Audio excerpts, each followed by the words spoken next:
What's up, guys? Today we're going to be working on something a little different. Today we've got a 2005 Kia Sedona minivan that's overheating. So we're going to get into this, see what's wrong with it, and get it fixed.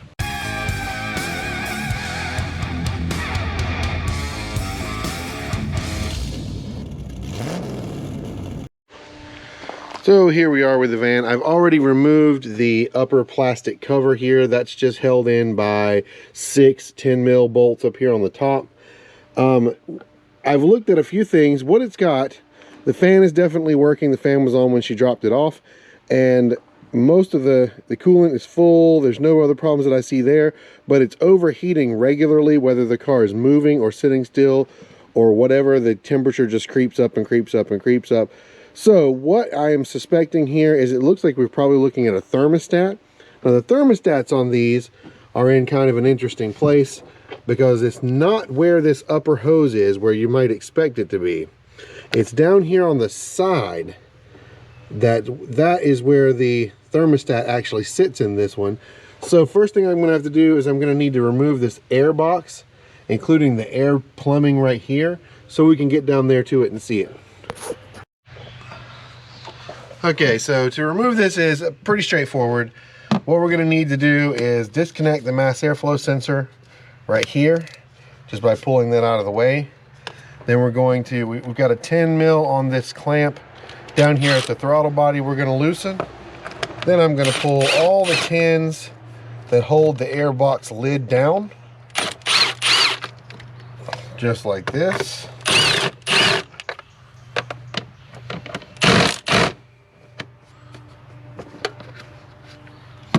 And we should be able to just pick this box up and just, actually what I think I'll do is I will loosen this clamp over here too. That way I can take this off in 2 pieces. So we'll just wiggle out the box and hopefully the mass airflow sensor, if it'll let me have it. And it's not letting me have it for some reason. So let me get something to loosen that up with.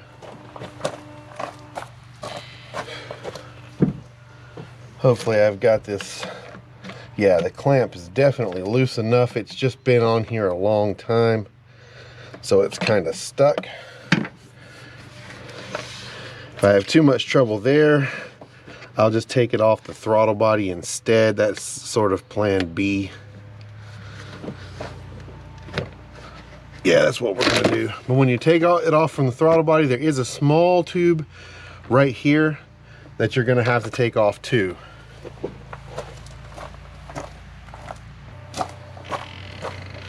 So you just take some needle nose pliers.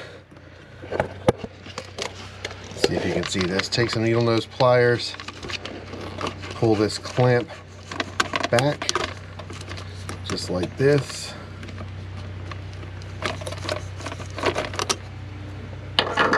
And then just twist and pull this hose off like that. And this entire piece will come out of the car, and we'll just sit it over here out of the way.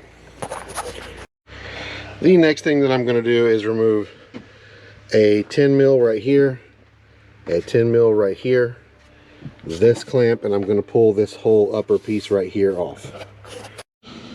And the next thing we're going to do is remove a 12mm right here. That is a nut, not a bolt. I'm just going to put these in the airbox for safekeeping. There are 3 of them that hold the airbox on. Just like this.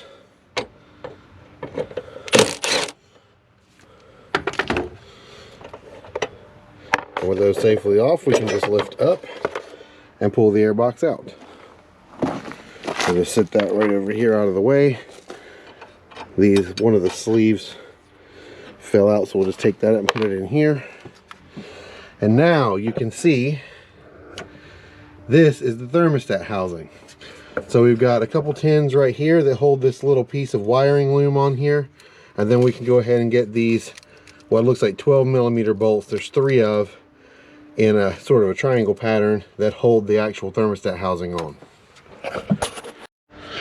Okay, and once you get those 2 tins out, this will move but it doesn't move very much, so you're still pretty much going to need to take these bolts out around it and then just pull it back enough and pull it out. It's not really going to get completely out of your way. So I'm just going to pop these 3 bolts out and we'll see how hard this is to get off. So it was a tight squeeze, but that did come on out. I did go ahead and unplug this sensor here to give myself a little extra room. Here's the old thermostat out, and you can see there is some damage here. We've got a seal that's all wadded up and screwed up. This is the factory Kia thermostat too, so it's been in here for a really long time. So I'm pretty confident that this is the problem at this point. So I've got the new one over here with the gasket ready to go back in. I'm just going to get that back in there and get this back together. So after getting all that bolted back in and reattaching this sensor right here, the next thing I did was just rinse off the transmission a little bit. Then we're going to grab this air box and get it back in. Then with all that put back together, all I'm going to do now is I'm just going to use this funnel to fill the cooling system back up, let it run for a few minutes, let any bubbles that are going to come out. Then we'll check and see if it's still going to overheat. And that is it, all back together and all good now, no overheating. This was a pretty simple job, but that was a quick one once through for anyone who hasn't done it. If this helped you at all, drop this video a like. Make sure you're subscribed to the channel, and I'll see you guys in the next video. Thank you so much for watching, and peace.